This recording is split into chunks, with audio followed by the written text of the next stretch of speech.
यहाँ तबाही का मंजर साफ तौर पर महसूस किया जा सकता है, देखा जा सकता है। जो धूल का गुब्बार है वो पूरी तरह से भरा हुआ है और साथ ही साथ जो नदी का बहाव है वो बहुत धीमा है। आखिर जो ऊपर की फ्लड आ रही है तो उसमें ऐसा लग रहा है कि वो वहाँ पे कहीं उसको बंद न कर दे ऊपर वाली को, तो वहाँ झील बनने की संभावना है। तो जो ये नंदा देवी साइड से जो नाला आ रहा है वो कहीं कहीं पर उसमें पानी रुका हुआ है। अभी एज सच प्रशासन की तरफ से हमारी जो कोशिश है वो है कि सावधान रहा जाए।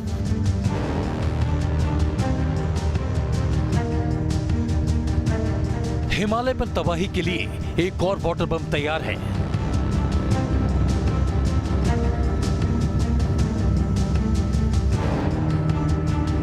ये वाटर बम अगर फटा तो यकीन मानिए देवभूमि में जो त्रासदी आएगी उसके सामने 7 फरवरी वाली तबाही भी छोटी नजर आएगी।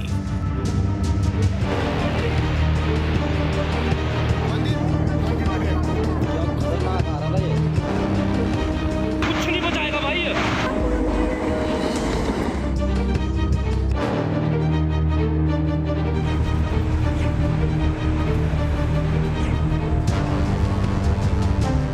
घड़ी के हर गुजरते वक्त के साथ ये खतरा बढ़ता जा रहा है।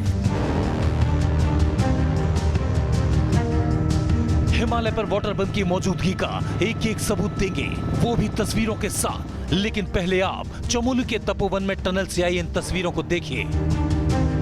दोपहर 2 बजे के बाद गाद के साथ पानी की तेज धार टनल से बाहर आने लगी। पूरे इलाके में अफरा तफरी मच गई। बहाव इतना कम है, क्या इतना ही कम रहता है हमेशा? न सर, पानी तो बहुत कम है इसमें। क्या वजह लगती है ऐसी? अब हमको तो लग रहा है जो आगे ये पोजीशन दिखाई दे रहा है, ये यहाँ वो जहाँ पे दिखाई दे रहा है वो पछील नाम का स्थान है। तो वहाँ पे जो है नंदा देवी और ये त्रिशूली वाला नाले का वो संगम लग गया वहाँ पे। अच्छा। तो हमें ये लगता है कि वहाँ पे कहीं झील न बन जाए। हमको तो ऐसे ही लग रहा है वहाँ झील बन गया। झील बन गई जी। तो वो कितना बड़ा खतरा हो सकता है अगर झील बन गई तो? अब सर, अब झील तो अब इधर से वो कच्ची मिट्टी ठहरी, कहीं वो भीग भी गया तो फिर वो तोड़ के फिर भी नुकसान कर सकता है। मतलब फिर वेग से आता है फिर वो। ये वही तपोवन टनल है जहां पिछले 5 दिनों से 30 से ज्यादा मजदूरों को बचाने के लिए रेस्क्यू ऑपरेशन लगातार जारी था। लेकिन टनल में अचानक पानी निकलने की वजह से इस रेस्क्यू ऑपरेशन को रोक देना पड़ा। देखिए, तपोवन में जिस टनल पर रेस्क्यू ऑपरेशन चलाया जा रहा है वहां पर इस वक्त अफरा तफरी का माहौल हो गया है, क्योंकि पीछे से खबर आई है कि जो नदी का पानी है उसका लेवल बढ़ रहा है। अभी ये स्पष्ट तौर पर जानकारी नहीं मिली है कि आखिर क्या हुआ है पीछे, लेकिन अभी डीएम और यहाँ पर जो अधिकारी हैं उन लोगों को किसी स्थानीय, ऐसा बताया जा रहा है किसी स्थानीय लोगों के द्वारा ये जानकारी दी गई है कि इस नदी में, धौली गंगा नदी में पानी का स्तर बढ़ रहा है। क्या एक बार फिर से धौली गंगा नदी में कोई प्रलय जिस तरीके से हमने देखा था उस तरह की कोई बात है, या फिर पानी जो बढ़ रहा है वो ऊपर से उतर रहा सिर्फ पानी है? कोई ग्लेशियर टूटने की अभी जानकारी नहीं मिली है। लेकिन अभी देखिए जो यहाँ पर मशीनें काम कर रही थी उन मशीनों को भी ऊपर लाया जा रहा है। एक एक कर इस पूरी जगह को खाली कराने की कोशिश हो रही है। अफरा तफरी की स्थिति यहाँ बनी हुई है। ये अफरा तफरी थोड़ी देर के लिए रही और टनल से पानी बाहर निकलते ही वापस काम शुरू हो गया। लेकिन उत्तराखंड में सैलाब आने का खतरा थमा नहीं है। कुदरत कई मौकों पर इसे लेकर अलर्ट करती रही है। कुदरत के इसी अलर्ट को समझने के लिए न्यूज नेशन की टीम चांद की बाजी लगाकर हिमालय के इन पहाड़ों पर नंगे पांव निकल पड़ी।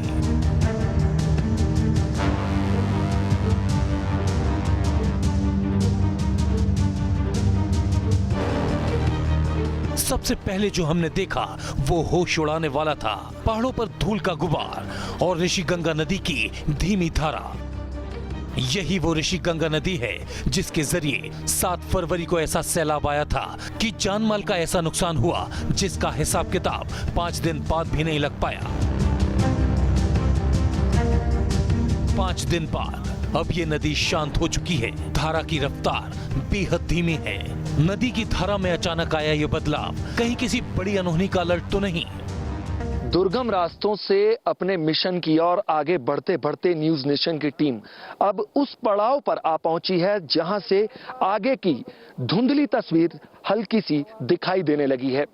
हल्की हल्की बीच में बारिश भी शुरू हो रही है और यहां पर रुकने का कोई साधन नहीं। हमारे साथ हमें जो रास्ता दिखाते आ रहे यहीं के निवासी हैं, उनसे उनकी चिंताएं यहां की तस्वीर देखने के बाद और ज्यादा बढ़ चली हैं, क्योंकि धूल का गुब्बार उन्हें यहां महसूस हो रहा है। सब कुछ धुंधला धुंधला दिखाई दे रहा है, जबकि इस वक्त दिन के करीब 2:30 बजे हैं। ये आप इस वक्त देख सकते हैं दिन के 2:30 बजे का जो समय है, लेकिन जो धूल का गुब्बार है वो पूरी तरह से भरा हुआ है और साथ ही साथ जो नदी का बहाव है वो बहुत धीमा है। आखिर उसकी वजह क्या है? तस्वीर आपको दिखाई दे रही है, ये तस्वीर क्या कहती है? तस्वीर तो साहब ये तो परसों में ऐसी तस्वीर आई, इससे ज्यादा धूल आई जैसी अभी धूल आ रही है। तो इसी तरह से परसों भी आई थी जिस दिन बाढ़ आई। तो हमने यही इसी पोजीशन पर धूल आते हुए देखा, तो तब देखते ही जस्ट पानी वहां रेनी में पहुंच गया। पहाड़ों की डरावनी खामोशी और पल पल बदलते मौसम का रूप दिल में दहशत पैदा करने वाला है, लेकिन जो बात सबसे ज्यादा डरावनी है वो पहाड़ों के पीछे छिपी है। न्यूज नेशन की टीम के साथ मौजूद स्थानीय नरेंद्र सिंह रावत और शंकर सिंह राणा इस पूरे इलाके से वाकिफ हैं। उन्हें भी यही आशंका सता रही है कि कहीं पहाड़ों के पीछे कोई झील ना बन गई हो। राणा साहब, आपका घर भी आगे इसी और है जैसा आपने बताया, तो क्या कुछ इस समय भौगोलिक स्थिति और जो ये तस्वीर है वो क्या कहती है? अभी तो ये धूल अभी काफी कुछ डराने वाली है और अभी आवाज तो नहीं आ रही जैसे परसों आ रही थी, लेकिन डर पैदा कर दिया इस हवा ने। ये हमारे सामने वाला गांव है, थोड़ा मैं कैमरामैन से कहूंगा कि वो दिखाएं। वो सामने वाला गांव है वो हमारा पैंग गांव है, और ये जहाँ पे हम अभी खड़े हैं ये मुरंडा गांव है। अच्छा, ये मुरंडा गांव है। ये रेणी से कितनी दूरी हुई इसकी? 3.5-4 किलोमीटर दूर है ये, और वो भी 4.5 किलोमीटर करीब की दूरी। अच्छा, ये जो नदी का बहाव कम है, हमारे साथ एक और सज्जन है, आपने देखा है, उन्होंने बताया कि इतना कम नहीं रहता। आप भी यहीं के रहने वाले हैं, क्या मानते हैं इतना पानी कम होता है क्या? नहीं, पानी तो अभी भी जितना पानी इस नदी में बहता है अभी भी उतना नहीं आ पाया है, आ भी नहीं रहा है। सैलाब के बाद ऐसा दृश्य क्या अनुमान लग रहा है आपको? लेकिन सैलाब के बाद ये काफी भयानक दृश्य है, डरावनी है, और हमने अपनी लाइफ में ये पहला ये ऐसा डरावना हादसा देखा है, और तो डर स्वाभाविक है। न्यूज नेशन की टीम स्थानीय लोगों की मदद से उस पॉइंट तक पहुंची है जहां से कुदरत के खतरे को समझा जा सके। स्थानीय लोगों ने न्यूज नेशन को जो जानकारी दी वो बेहद चौंकाने वाली है। स्थानीय लोगों के मुताबिक मुमकिन है कि पहाड़ों के बीच से ऋषि गंगा की ये धीमी धारा आगे जाकर कहीं रुकी हुई हो और वहां पर झील बन गई हो, जो किसी बड़े खतरे की घंटी है। दुर्गम रास्तों से होते हुए अब हम उस पड़ाव पर पहुंच चुके हैं जहां से साफ तस्वीर देखी जा सकती है। जो नदी है वो किस तरह से ब्लॉक है, केवल एकमात्र नाली जैसी जगह से ये जो पानी निकल रहा है, जो धारा आगे रेणी और फिर जोशीमठ उस तरफ को बढ़ रही है, लेकिन बीच में किस तरह से ब्लॉकेज है वो देखी जा सकती है। दुर्गम रास्तों से पहाड़ों से चढ़ते हुए हम लोग यहाँ पहुंचे हैं, लेकिन इस वक्त हल्की बर्फबारी और बारिश जो है वो शुरू हो चुकी है। ऊपर का मौसम मैं कहूंगा संदीप से कि आपको एक बार दिखाएं, आप अंदाजा लगा पाएंगे कि इस वक्त अब इससे आगे की जो तस्वीर है वो और ज्यादा खतरों से भरी है, लेकिन यहां पहुंचकर आपको साफ तौर पर दिखाई दे जाएगा कि स्थिति किस तरह की है, ब्लॉकेज किस तरह की साफ तौर पर दिखाई दे रही है। उत्तराखंड को लेकर कुदरत के इस खतरे की घंटी पर न्यूज नेशन की टीम ने जो भी देखा, जो कुछ भी समझा, वही बातें आईटीबीपी की रिपोर्ट में भी हैं। टीवी स्क्रीन पर जो तस्वीरें आप देख रहे हैं वो आईटीबीपी के एरियल सर्वे की हैं। नीचे ऋषि गंगा नदी दिख रही है। नदी के रास्ते में मलबे का ढेर साफ दिख रहा है, तो वहीं चट्टानों के टुकड़े नदी के रास्ते में साफ दिख रहे हैं। नदी की धारा भी धीमी है। जाहिर है जिस नदी में 4 दिन पहले सैलाब आया हो, उस नदी की धारा इतनी धीमी, सवाल तो जरूर खड़े होंगे। आईटीबीपी की टीम ने अपने इस हवाई सर्वे के बाद एक रिपोर्ट तैयार की है। मीडिया रिपोर्ट के मुताबिक इसमें साफ कहा गया है कि जहां 7 फरवरी को ग्लेशियर टूटा था, उसी के पास 500 मीटर के दायरे में काफी पानी जमा है। आईटीबीपी ने पूरे मामले की वैज्ञानिक सलाह लेने की सिफारिश प्रशासन से की है। देखिए, वहाँ जो ऋषि गंगा में पानी आता था वो 2 तरफ से आता था। एक तो वहाँ पर एक गदेरा है जो कि नॉर्मली वाटर होता है जो ऊपर से आता है पहाड़ों से, और दूसरा एक एरिया है जहाँ से नंदा देवी से पानी आता है।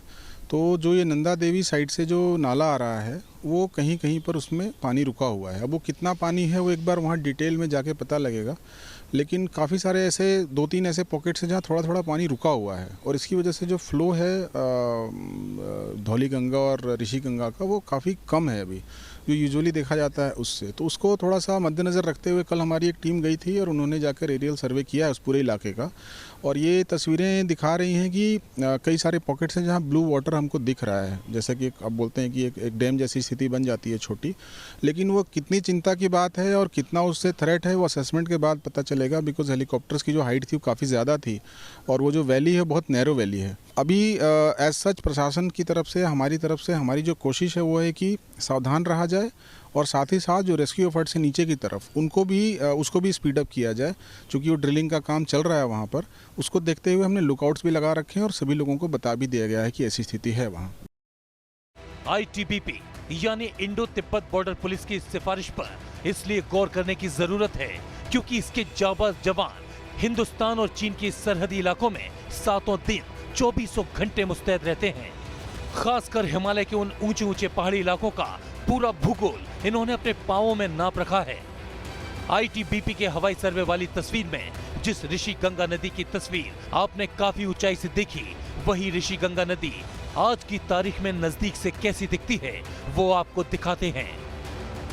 7 फरवरी को आई तबाही का एपिसेंटर रैनी गांव के पास ऋषि गंगा और धौली गंगा का संगम स्थल है। यहाँ दोनों नदियां मिलती हैं। ये धौली गंगा नदी है, इसकी धारा आम दिनों की तरह ही है, लेकिन सैलाब लाने वाली ऋषि गंगा में पानी नहीं के बराबर है। इलाके की भौगोलिक स्थिति समझाने की कोशिश करते हैं कि किस तरह से ये पूरा इलाका यहाँ बसा है। ये आप सामने की तरफ देख रहे हैं, सैलाब के बाद जिस इलाके का संपर्क कट गया था इसे कहते हैं पल्ला रैणी। ये 2 भागों में गांव बटा है, ये पल्ला रैणी है और इधर वल्ला रैणी है जहां संपर्क रहा और इसी नदी से सैलाब आया। ये आप देख सकते हैं सामने बहुत कम पानी जिसमें से आ रहा है और गारे वाला पानी आ रहा है जिसका रंग पूरी तरह से अलग है। यहाँ संगम है। रैणी गांव से ठीक निकलते मुश्किल से रैणी गांव से लगता ही समझिए इसे, यहाँ से आप देख रहे हैं एक नदी आ रही है जिसमें जो सैलाब आया और सामने से आ रही जो वो अलग है, उसका साफ पानी है। इन दोनों नदी का नाम दीदी अलग अलग है, क्या क्या नाम है बताइए जरा। एक ये है धौली गंगा, ये इधर के जहाँ से आए वो धौली गंगा है। ऋषि गंगा का काला पानी है वो ऋषि गंगा, हाँ जो साफ पानी है वो धौली नदी का है, धौली गंगा का। धौली गंगा यहाँ आकर दोनों नदियों का संगम हो गया। ऋषि प्रयाग में है, ऋषि प्रयाग बोलते थे ऋषि प्रयाग, ये जो सामने वाली नदी आती है गंगा और धौलीगिरी का संगम ऋषि प्रयाग है। अच्छा, यहाँ से 2 नदियां मिलकर चलती हैं। जी सर। प्रवाह कम है उसका अंदाजा एक लगाया जा सकता है, और केवल अंदाजा नहीं, एक डर जरूर इससे पैदा हो रहा है कि जो ये पानी कम है, कहीं आशंका इस चीज की है कि क्या पानी पीछे रुका तो नहीं है, क्या दोबारा उस तरह के हालात जो हैं वो पेश ना आ जाएं। ये केवल आगाह करने के लिए रिपोर्ट जरूर है, और साथ ही साथ जो गांव वाले हैं वो भी आशंका जाहिर कर रहे हैं, बता रहे हैं कि इतना पानी नहीं होता, पानी इससे इस नदी में ज्यादा रहता है।